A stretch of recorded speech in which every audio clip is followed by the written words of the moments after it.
passion and enthusiasm for this topic, but also desire to make sure that we grip the risks.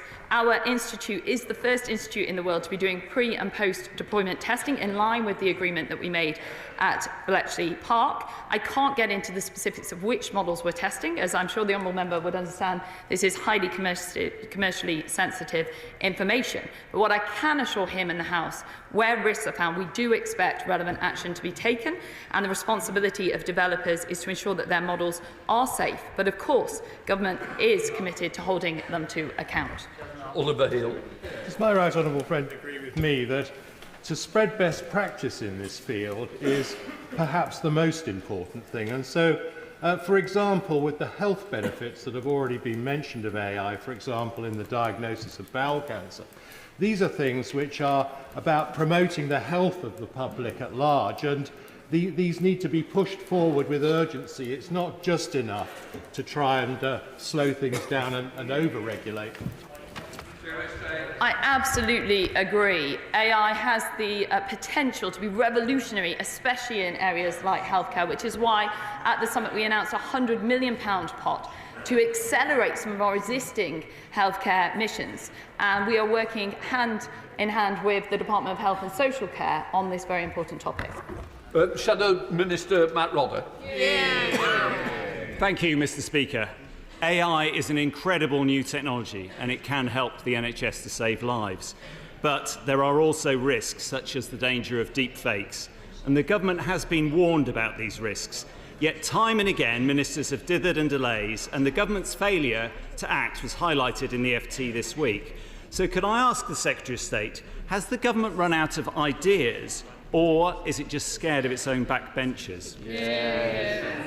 Thank you, Mr. Speaker. As the Honourable Member will know, we have a Defending Democracy Task Force that is dedicated to this very subject and led by the Security Minister, and we as a team are actively participating. We're also working with social media companies and our international counterparts. It's something that I personally put on the agenda at the summit. It's something that I personally discussed at forums like the G7. The Deputy Prime Minister is also leading the way with his AI compact. There is no easy answer to this, but we are working in a conciliatory and speedily manner to ensure that we address all opportunities and answers. Bob Blackman. Question number 3, Mr. Speaker. Thank you, Mr. Speaker. The data bill before Parliament builds on the high standards we already have for personal data protection. It strengthens and modernises the regulator so that it can enforce standards much more robustly to protect people, and we're looking at what we can do to strengthen our cyber resilience and data infrastructure all the time as new technology develops. Bob Blackman. Thank you, Mr. Speaker. I thank my honourable friend for that answer. Clearly, it's vital that the enormous amounts of personal data that are collected by government departments and private companies must be safeguarded. I've had a number of complaints to me about people's personal data being abused by companies, and indeed from the public sector it being sold to companies who then use it. Just this weekend, our GLA candidate had his phone hacked and his social media destroyed.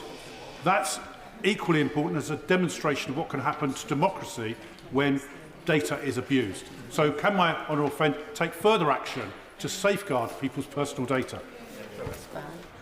Well, I thank him for highlighting that case, and I regret what's happened to the GLA candidate, and it does highlight some of the risks that we all carry in relation to technology. That's why we have a very high data protection standards, but also there's a range of ways in which we need to tackle this problem. We have the National Cyber Strategy, which is working to make sure that we can deal with the cyber threats that we face. We're taking measures to protect our data infrastructure, to trying to do things to stop fraud in the National Stop Think Fraud Strategy, and new laws on security of devices, like connected devices. So there's a whole range of things we need to do, but we need to keep making sure that we're vigilant about the risks. Jamie Stone. Mr. Speaker, when my 91-year-old mother died, for purely sentimental reasons, I took on her landline. For months and months and months after that, I kept on getting scam calls offering all sorts of dodgy products. Does the Minister agree with me that the elderly must have their ID, their personal data protected almost more than anyone?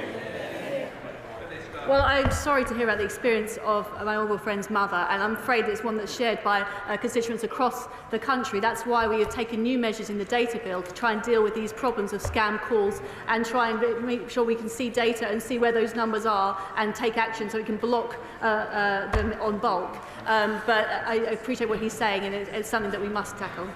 Senator Minister Chris Evans. Thank you, Mr. Speaker. We are told this year is general election year.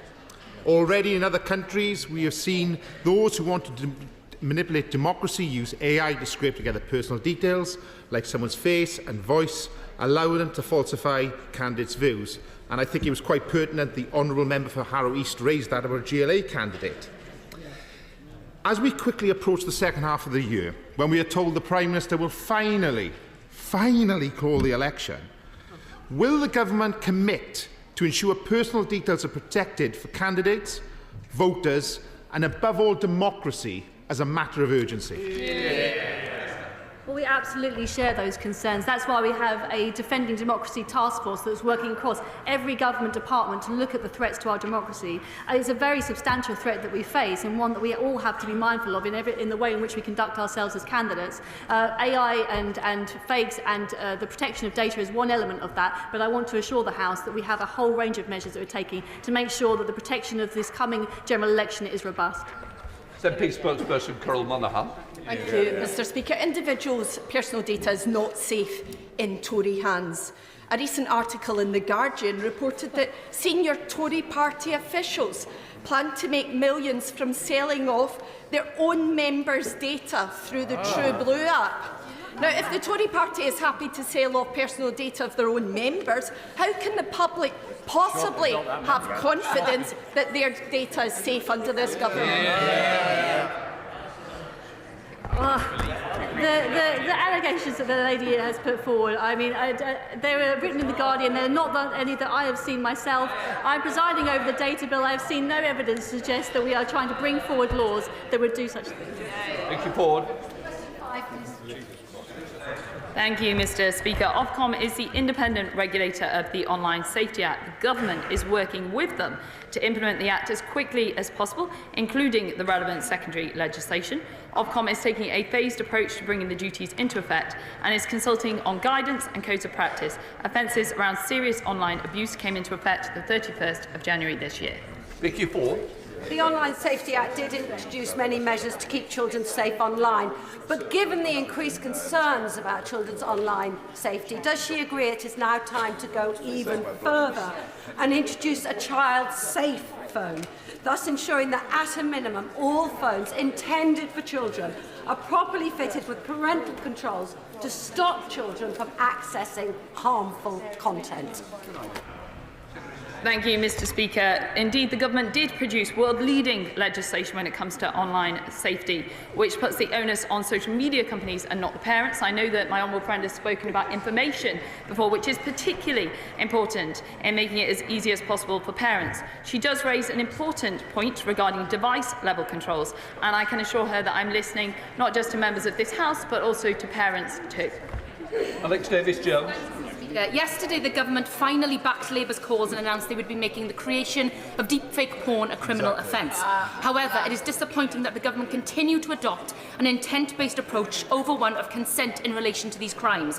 Why are ministers prioritising a man's right to have banter over a woman's right to feel safe? And will the government look at the regulation of the AI apps such as Nudify and Cloth Off, which are freely available, easy to use, and exist only to humiliate and violate women? Thank you, Mr. Speaker. I share the honourable member's passion for this area. It's why we put it in the Online Safety Act in regards to the sharing of this content. And now we have gone one step further and made it illegal, we're in the process of making it illegal to create this content in the first place. Stuart C. MacDonald. Number 7, please, Mr. Speaker. Thank you, Mr. Speaker. The government is clear that artificial intelligence is the defining technology of our time, with the potential to transform humanity positively. But it also recognises the challenges that AI can pose. As has already been said, we are working to ensure that we respond to the full range of threats to our democratic processes, including through the DEFDEM task force. DCIT is engaging with social media platforms, civil society groups, academia and international partners to tackle the risk AI can pose to democracy. Stuart C. MacDonald. Thank you, Mr. Speaker. In the longer term, I absolutely agree. AI has enormous potential to support participation in politics, and we should seek to harness that. But in the short term, disinformation and deepfakes, often put together by foreign actors, threaten to have the most immediate impact on democracy.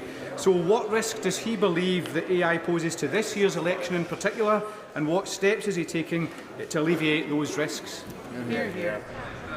Mr. Speaker, let me be very, very clear. The UK will not tolerate malicious cyber activity targeting our democratic institutions. We've already had the Deputy Prime Minister come to this dispatch box and take definitive action where that has happened. DEFDEM and government teams are working collaboratively to ensure that we can respond to threats to our democratic processes, including digitally manipulated content. And the Online Safety Act will also force companies to take proactive, preventative action against illegal state-sponsored content online via the Foreign Interference Offence, including deepfakes and other AI-generated content in scope of the Act.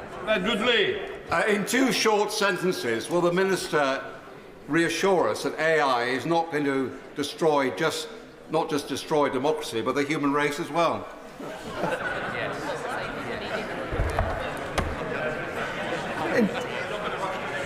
In 2 sentences, Mr. Speaker, I can confirm that the government is taking a proactive approach to AI, full stop, and that DEFDEM is working very hard to protect our democratic processes, full stop. We come to topical Samja. Number 1, Mr. Speaker. Thank you, Mr. Speaker. I want the British people to be able to seize the extraordinary opportunities that AI offers, but that can only happen if we address the risks. At Bletchley Park, we kick-started a global conversation, and since then, the Bletchley Effect has seen countries from around the world collaborating on the development of safe, responsible and trustworthy AI.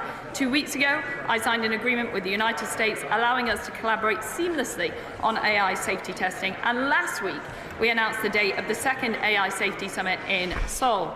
We also remain laser-focused on implementing the landmark Online Safety Act, which will make Britain the safest place to be online. And last month, we saw the first sentencing under the cyber flashing offences that we brought in January. Thank you, Mr. Speaker. A fast and reliable internet connection is vital for everyday life and so many local businesses. I conducted a broadband survey in East Devon. Some rural parts of my constituency still sadly lag behind: Sidbury, Fluxton, Marsh Green and Tallerton. What steps is the government taking to make sure that broadband providers improve connections across our county?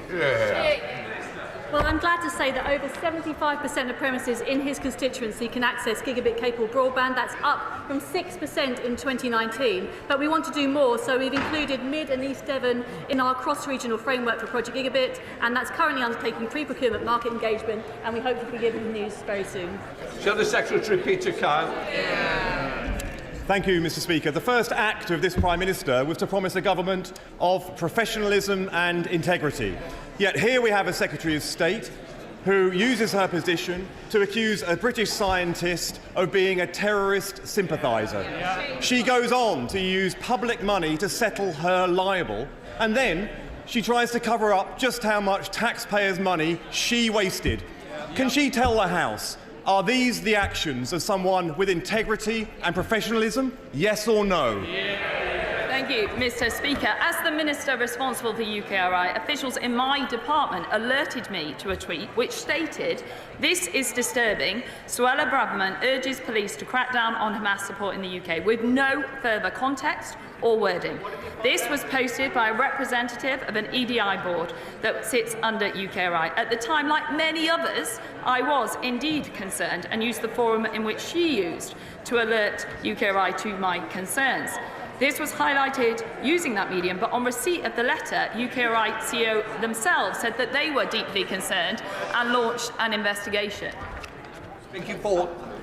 Mr. Speaker, WhatsApp can be very handy, but it can also be very dangerous.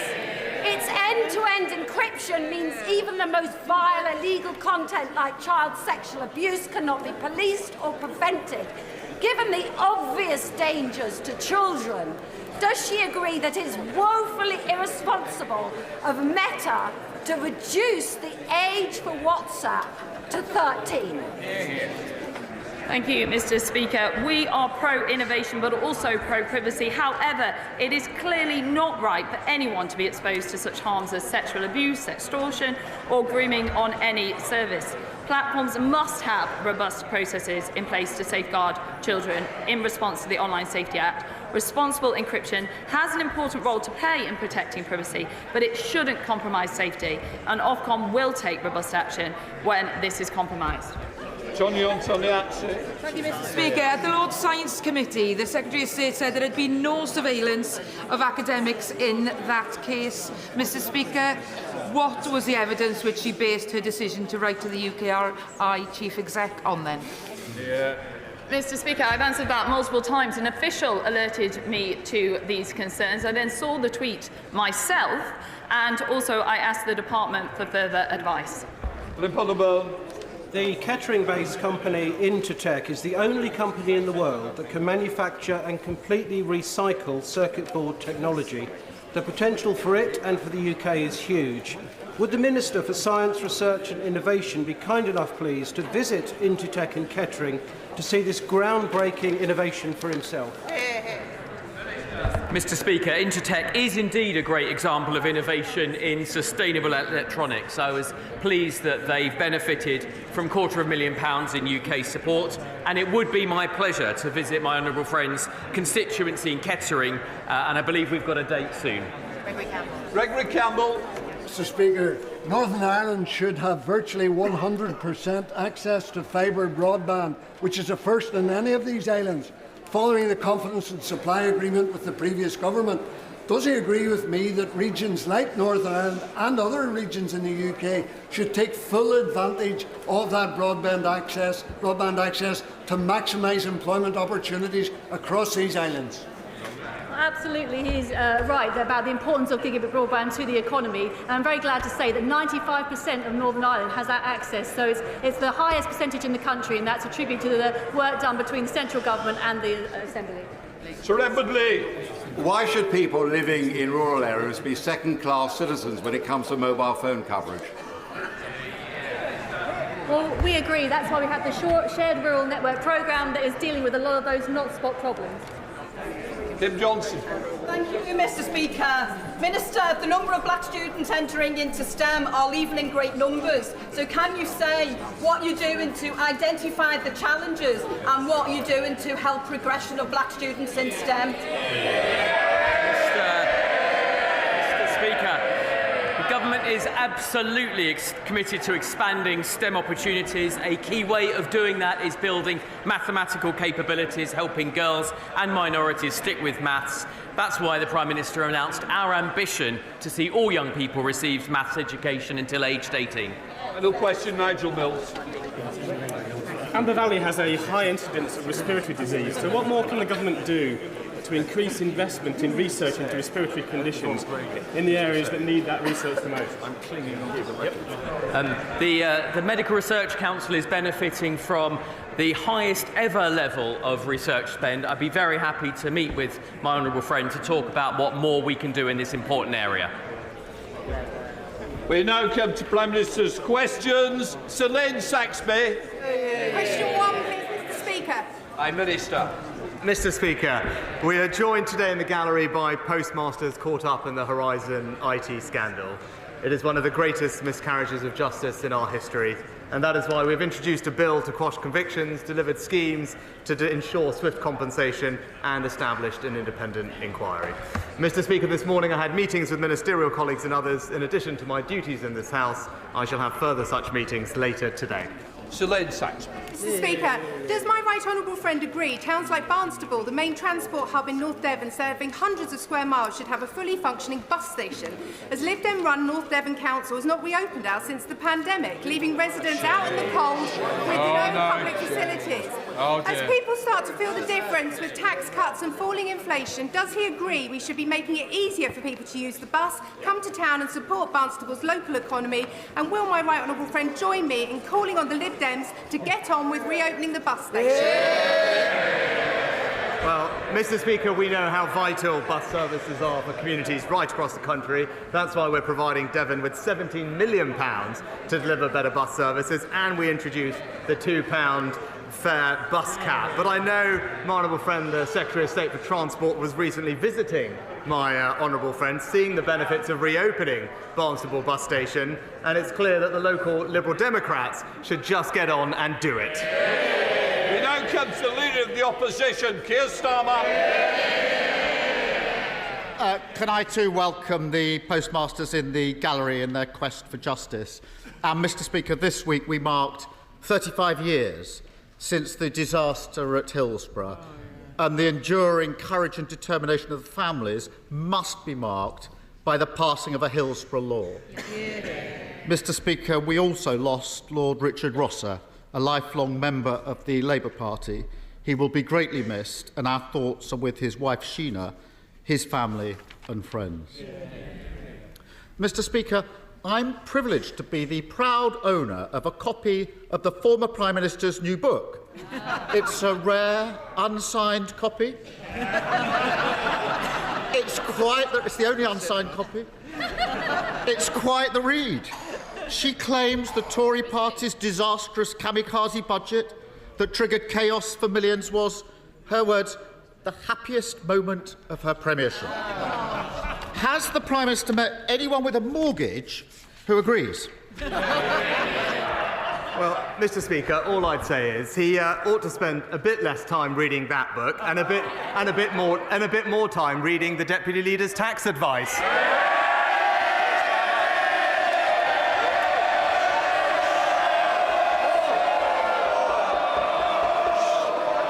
I think we'll have less talking.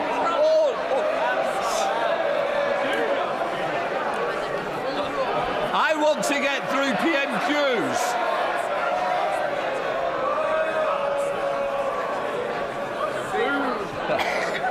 Keir Starmer. Mr. Speaker, we've got a billionaire Prime Minister and a billionaire Prime Minister, both of whose families have used schemes to avoid millions of pounds of tax, smearing a working-class woman.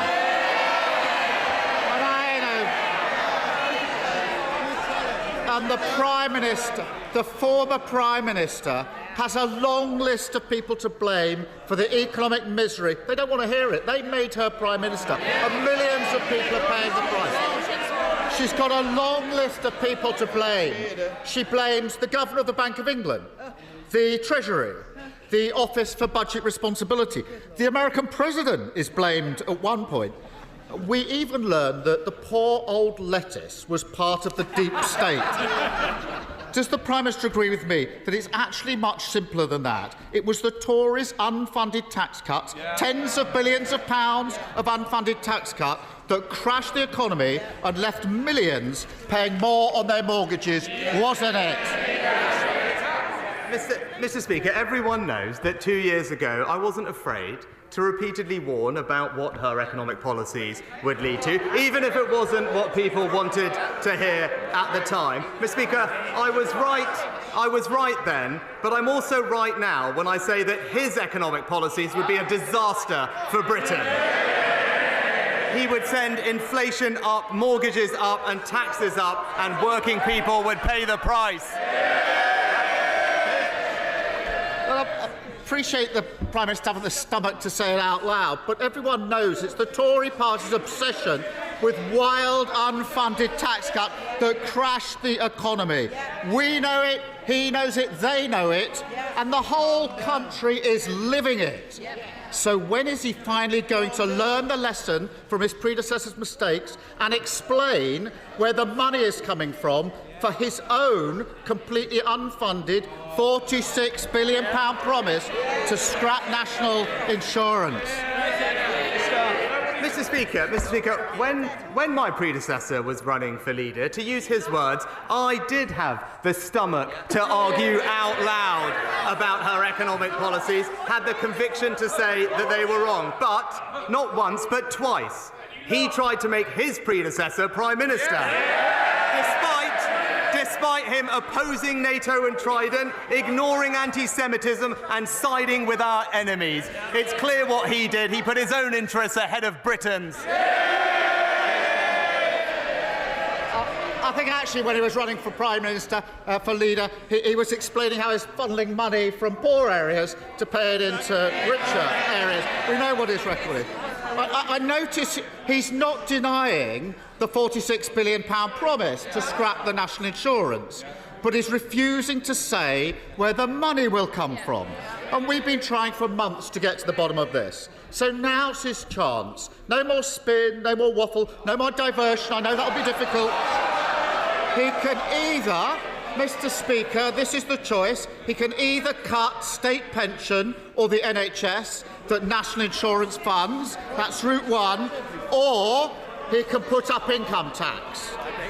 Which one is it? Prime Minister. Mr. Speaker, we've just cut taxes by £900 for a typical worker. We've delivered the biggest tax cut for businesses since the 1980s. But while we're cutting taxes, Labour is already putting them up. In Wales, putting up taxes right now for small businesses. In Birmingham, putting up council tax by 21%. And in London, his mayor has put up taxes by 70%, Mr. Speaker.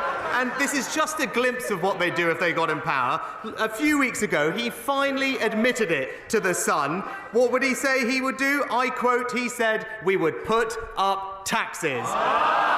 It's always the same, Mr. Speaker. Higher taxes and working people paying the price. No single politician has ever put tax up more times than he has. But Mr. Speaker, just hang on, because he was given the chance. He was just given the chance to rule out cutting the NHS or state pensions to pay for scrapping national insurance. No, I was a lawyer long enough to know when someone's avoiding the question. So I'm going to give him another chance. Will he now rule out cuts the NHS, cuts the state pension, or putting up taxes to pay for his unfunded £46 billion promise to scrap national insurance? Which is it? Mr. Speaker, I make absolutely no apology about wanting to end the unfairness of the double taxation on work, Mr. Speaker. The NHS is receiving record funding under this Conservative government. Pensioners have just received a £900 increase under this government. But if he wants to talk about tax, let's have a look at what Labour's brand newly appointed tax advisor has to say. This advisor thinks that supporting pensioners is a complete disgrace, Mr. Speaker. He believes their free TV licences are ridiculous. And if it wasn't bad enough, this advisor has called for increases in income tax, in national insurance and VAT. It all makes sense now. That's who the Shadow Chancellor's been copying and pasting from. So this is genuinely extraordinary. Two chances to rule out, Mr. Speaker, two chances to rule out cuts to state pension, cuts to the NHS, or income tax rises to fund his promise to abolish national insurance. Order. Mr. Hull, I want you to set a good example, not a bad one. Keir Starmer. Mr. Speaker, this really matters. He's had two chances to rule out these cuts to NHS, cuts to tax or pensions or tax rise. This matters to millions of people watching who want to know what's going to happen to their NHS and pensions. It really does matter to millions of people who are watching. So I'll be really generous now and give him one last chance. Very simple, very clear. Is his £46 billion promise to abolish national insurance being paid for by cuts to the NHS, cuts to the state pension, or yet another Tory tax rise? Mr. Speaker, he's really got to keep up, Mr. Speaker, right? It's this government that's just delivered a £900 increase to the state pension. It's this government that's already committed to the triple lock for the next Parliament. He had 6 opportunities. I didn't think I heard him say that, Mr. Speaker. And when it comes to the NHS, you'd much rather be treated in Conservative-run NHS in England, not the Labour-run NHS in Wales, Mr. Speaker.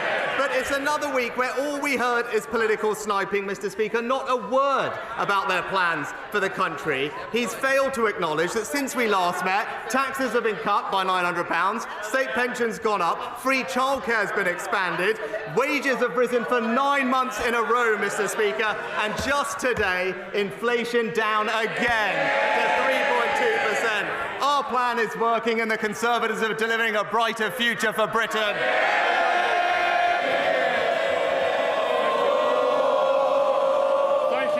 Mr. Speaker, you will not be surprised to learn that I very much welcome the £20 million allocated to Carlton in my Gedling constituency as part of the long-term plan for towns. But I'm very eager to see that this money is spent according to local wishes. I know there will be consultations following the setting up of the Towns Board, so will my right honourable friend join me in urging Carlton residents to take part in those forthcoming consultations, to make sure their voices are heard and to ensure that this money is spent where the people want?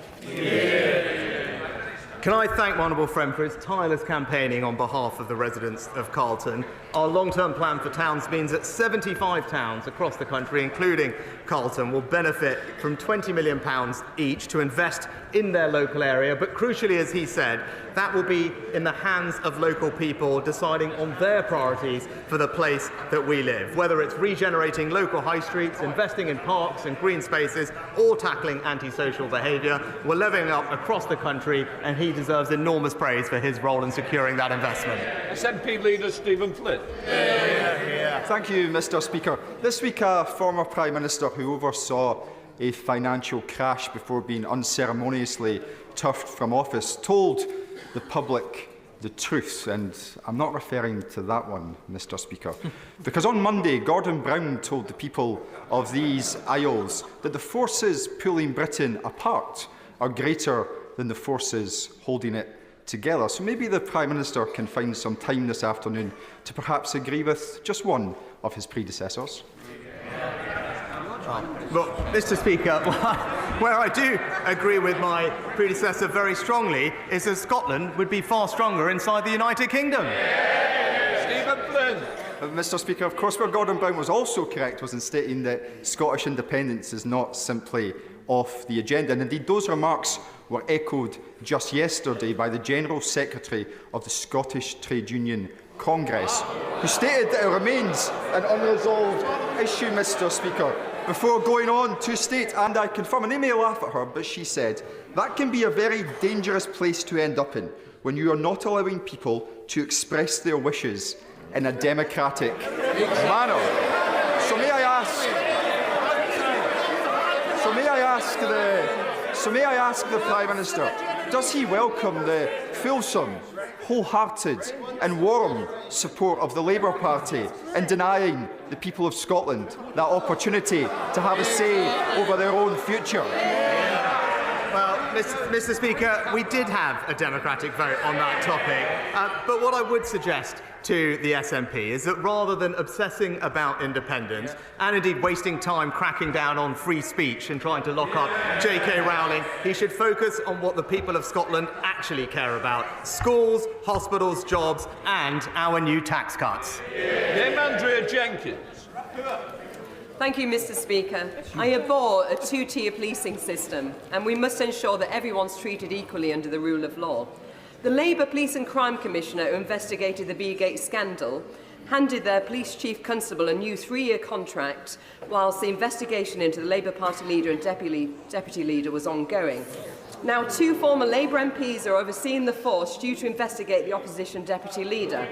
Does the Prime Minister agree with me that complete transparency throughout this investigation is of the utmost importance? Yeah, my right honourable friend makes an important point. A key principle of our country is that there are the same rules for everyone. And when it comes to this topic, I do think the Labour leader should show some leadership. To avoid stop reading the legal advice, simply just publish it and get a grip of the situation. And it says a lot about his priorities, that when it comes to his famed legal expertise, he's more than happy to help defend Hizbut Tahrir, but refuses to help his own deputy leader. Thank you, Mr. Speaker. The recently published Canova report makes it absolutely clear that the IRA was riddled with British agents from top to bottom. Those agents were involved in abduction, torture and murder of British and Irish citizens. The British government, successive British governments, knew all about it and did nothing. The report also calls for an apology from the government to those victims. Will the Prime Minister take this opportunity now to make that apology? Well, Mr. Speaker, as the honourable gentleman will know, this is an interim report. As the Secretary of State has laid out, we can't comment on the findings until we get the final report, but we would never condone wrongdoing where there is evidence of this. But I will say this also, because it's not said enough. The overwhelming majority of the police, armed forces and intelligence services served with great distinction. They defended democracy in the face of some horrendous violence, and without their service and their sacrifice, there would have been no peace process. They helped ensure that the future of Northern Ireland will never be decided by violence, but by the consent of its people. Sir Simon Clark. Thank you, Mr. Speaker. Does my right honourable friend agree with me? We don't agree on everything, but we do agree on this, that if anyone wants to see why this government has introduced strong mayors, they need only look to Ben Houchen in the Tees Valley. Because from saving our airport to introducing our free port to bringing steelmaking back, Ben delivers. And does my right honourable friend agree with me that the best thing that Ben has done is do this without charging any mayoral tax, which his Labour opponent would need to do to fund his unfunded spending plans? Well, my right honourable friend is absolutely right to raise the great work of Ben Houchen, and I share his concerns about the pledges of the Labour candidate. Over £130 million of unfunded spending, showing that Labour can't be trusted. And we all see the results of this, Mr. Speaker, in Labour-run Birmingham. Taxes going up by 20%. And that is the story of what Labour in local government means. Working people paying the price, and it's exactly why he and I completely agree on this. The people of Teesside should vote Ben Houchen and vote Conservative. Thank you very much, Mr. Speaker. Last year in Shropshire, 10,000 people waited for more than 24 hours in A&E. That's 10,000 people over 65 waiting on hard plastic chairs or in trolleys in our accident and emergency department. The Prime Minister tells us he's got a plan for the NHS, but what people in North Shropshire want to know is how long they are going to have to wait for him to get on and fix the issues where we are. Well, Mr. Speaker, with the record funding that we're putting into the NHS, our urgent emergency care plan is delivering more ambulances, more beds, but also faster discharge through our hospitals to speed the flow, and that plan is working. Of course, there's more to do, but this winter we saw ambulance and A&E waiting times improve from the year before for the first time in many years, and if we stick to the plan, we'll continue to deliver improvement for her constituents and everyone else. Gareth Johnson. Thank you, Mr. Speaker. Mr. Speaker, in 2010, somebody earning £15,000 a year paid £1,700 in income tax. Today, somebody earning £15,000 a year pays less than £500 of tax. So does the Prime Minister agree with me that this has helped create jobs, growth and self-reliance? My honourable friend is quite right, and because of our plan, the economy, after a tough few years, has indeed turned the corner. Inflation has fallen from over 11% to 3.2%. It's forecast to return back to target in just a few months, a year ahead of expectations. And that's why, Mr. Speaker, we've been able to cut people's taxes, a tax cut, as he mentioned, worth £900 for an average worker, which, by the way, is part of our plan to end the long-term unfairness of the double taxation on work. Thank you, Mr. Speaker. 4 years ago, my constituent Juliana was drugged and raped by her then boyfriend. After his conviction, Juliana was advised that reading a transcript of his trial would help her to come to terms with her experience. But when she requested that transcript, she was told that she would have to pay more than £7,000. Astonishingly, Juliana is not alone. I have heard about victims who have been quoted fees of up to £22,000 just to read trial transcripts that are part of their own story. Mr. Speaker, justice should not have a price tag. The Liberal Democrats' amendment to the Victims' Bill would give all victims the right to read sentencing remarks and summings up free of charge. Juliana is here in the gallery today, and she asks if the Prime Minister will support that amendment. Will he look her in the eye and say yes? Mr. Speaker, I'm extremely sorry to hear about Juliana's case, and my sympathies with her and indeed her family. We are committed to improving victims' access to court transcripts to help them move on and rebuild their lives. We already offer a free service to families of homicide victims, for example, and that's why we have already committed to a one-year pilot to help identify the current demand, inform our next steps, and alongside this, we're actively looking at other options to immediately reduce the costs. James Sunderland. Mr. Speaker, Bracknell Forest Council has a particular challenge with special educational needs, and I'm keen to support them.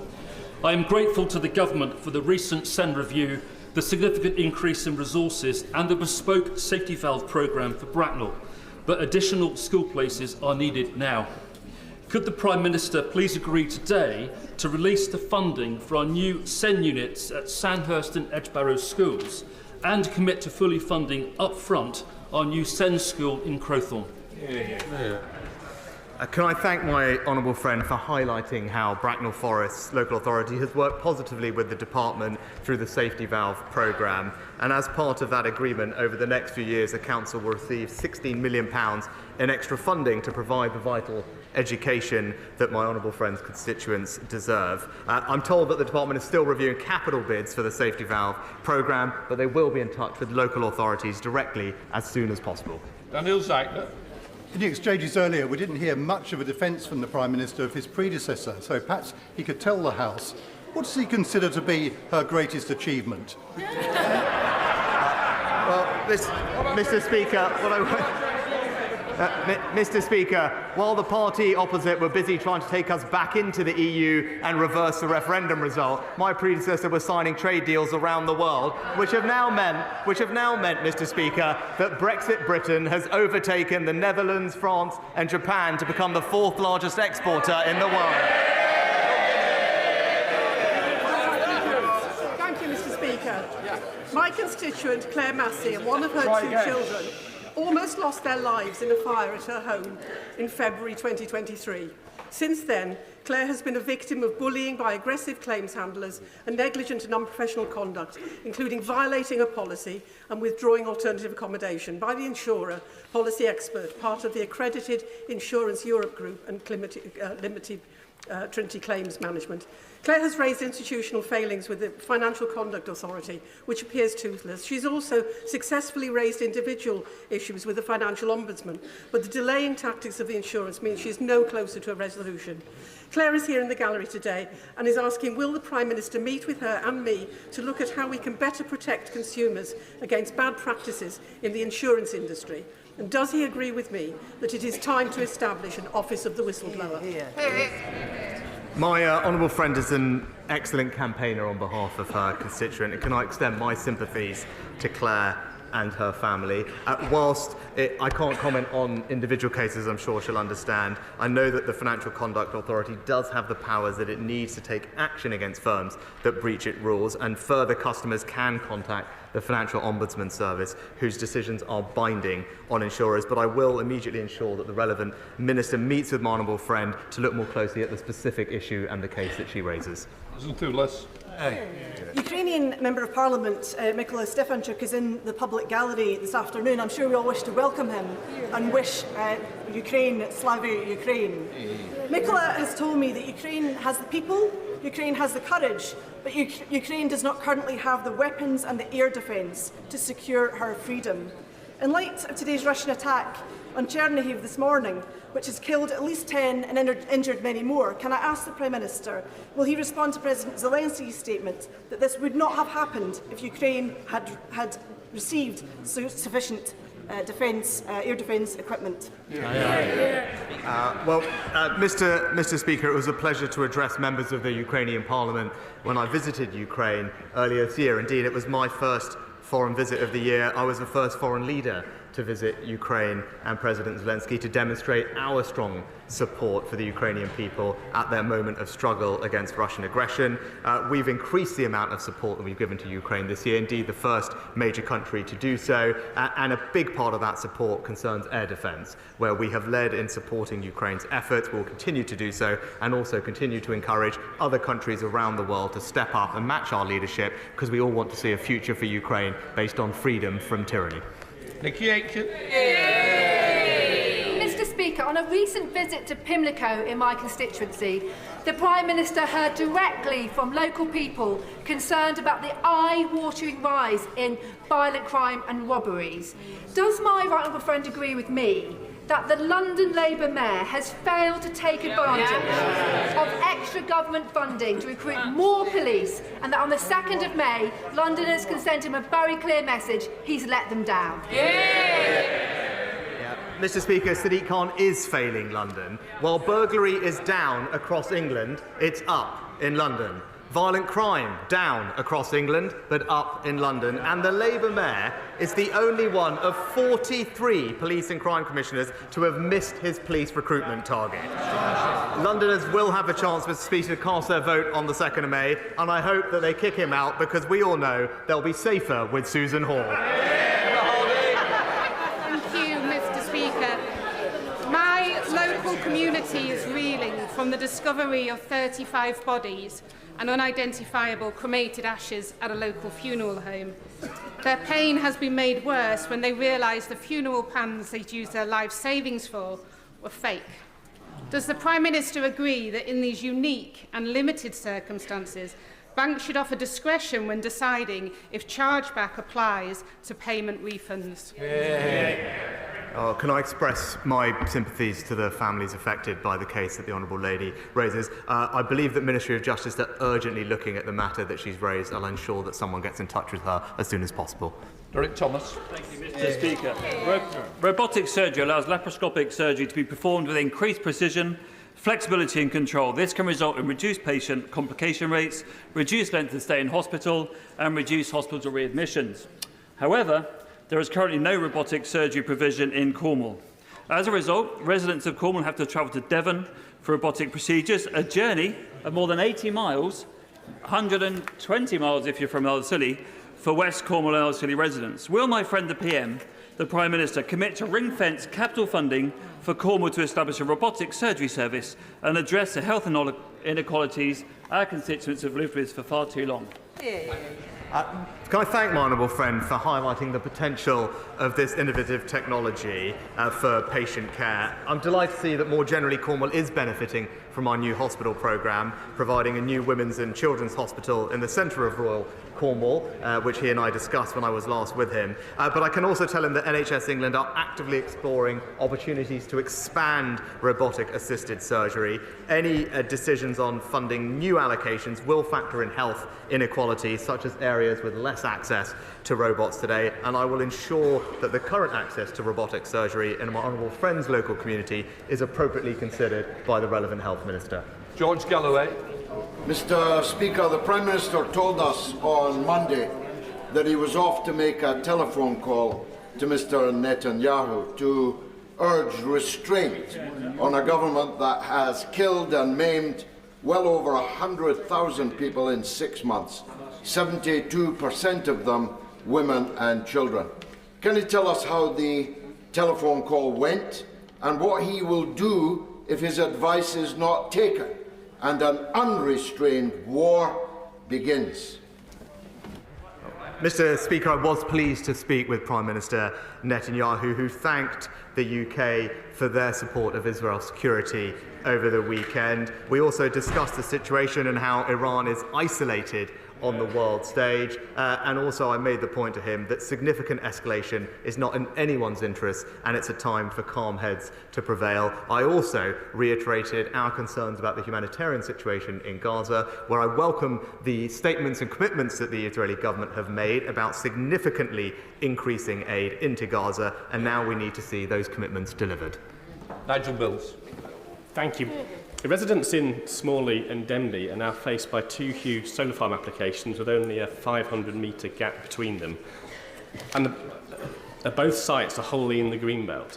So would the Prime Minister agree we should change planning guidance to make it absolutely clear that productive farms in the Greenbelt are not the right place for solar farms, and the investment and the time being spent should go on sites that might be appropriate, like car parks or brownfield land or roofs of industrial buildings, rather than wasting people's time and causing fear like this?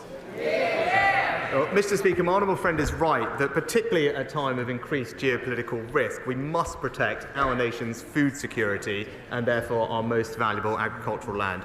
We do want to see more solar, which is one of the cheapest forms of energy, but, as he said, on brownfield sites, rooftops, and away from our best agricultural land. And that's why our recently published National Infrastructure Planning Rules set out the requirement for solar not to be placed on what is described as best and most valuable versatile land where possible. The Energy and Environment Secretaries are ensuring that developers and planning authorities strike the right balance so that we can deliver what he wants, which is more British food grown here at home.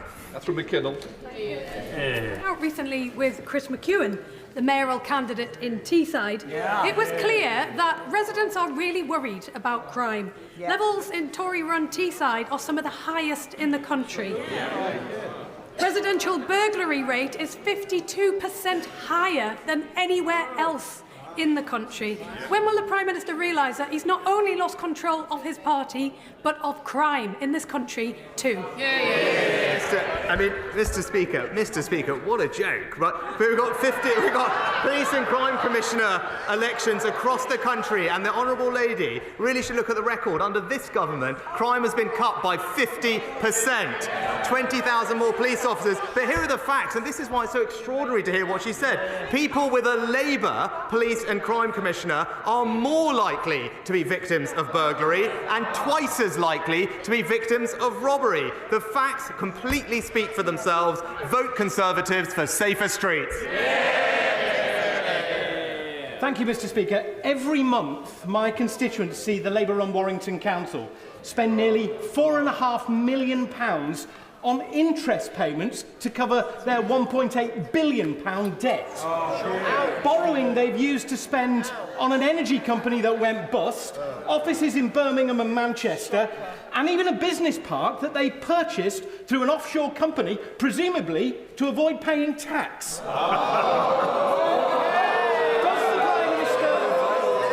the Prime Minister agree with me? It's time to send in the inspectors. Warrington Council has gone too far in its money-making schemes, and local councils should focus on delivering great services, and the way to achieve that is vote Conservative on the 2nd of May. Well, Mr. Speaker, this year the government announced a further £600 million in extra funding for local councils, a real terms increase as it has done every single year of this Parliament. But we all know what happens when Labour are in charge, whether it is racking up debt in Warrington, as my honourable friend said, the 21% council tax increase in Labour-run Birmingham, or indeed slashing services in Nottingham, or, as I just said, higher crime on average in each Labour Police and Crime Commissioner area. It's crystal clear, Mr. Speaker, that whenever Labour are in charge, it's working people that pay the price. Mr. Speaker, while 64,000 people are on the waiting list for a council house in the West Midlands, families are living in hotels, in cold and damp homes and mouldy flats. The Mayor of the West Midlands, Andy Street, has built 46 social homes in 8 years. Does the Prime Minister think that is good enough? Mr. Speaker, Andy Street is absolutely delivering for the West Midlands. Unlike the Labour mayor in London, he's delivered on all his housing targets, in fact. But it's the Labour-run council in Birmingham that's imposing on her constituents and others a 21% council tax rise. And what are they getting in exchange for that? 600 job losses, cuts to services, and on some streets, they're even turning off the lights, Mr. Speaker. I tell you, what Labour have done to Birmingham, the Conservatives will never let them do to Britain. Thank you, Mr. Speaker. Mr. Speaker, can I just ask the Prime Minister to thank his right honourable friend, the Secretary of State for Transport, for further meetings with Hitachi this morning, indeed with the union representatives. We're all glad to see what's happened with Alstom yesterday, but it's important that we do the same to support the factories up at Hitachi in Aycliffe. Well, Mr. Speaker, can I thank my honourable friend for his role in championing the rail industry in the UK. As he rightly said, the Department for Transport and the Secretary of State have been actively engaged with companies to ensure we have a robust supply chain. And as he knows, we're investing record amounts in rail investment, particularly in the north, and we're pleased to see that that's being delivered. Question, Nazshah. Speaker. The Prime Minister is no doubt aware of the collapse of SSB law, and many constituents, including hundreds in my constituency, have been affected and have bills of hundreds, up to hundreds of thousands. One constituent had to sell his wedding gifts, and his father had a heart attack with the stress. People are having to pay, literally raid their pension pots and getting bills and bailiffs knocking on the door. Will the Prime Minister meet with me and my constituents, representatives of the collapse of SSB law, and make sure the government responds to something that is an injustice that's happened to people across the country? Well, Mr. Speaker, I'm sorry to hear about the situation impacting the Honourable Lady's constituents. I'll be more than happy to make sure the right Minister looks into it and we get back to her as soon as possible. That completes Prime Minister's questions.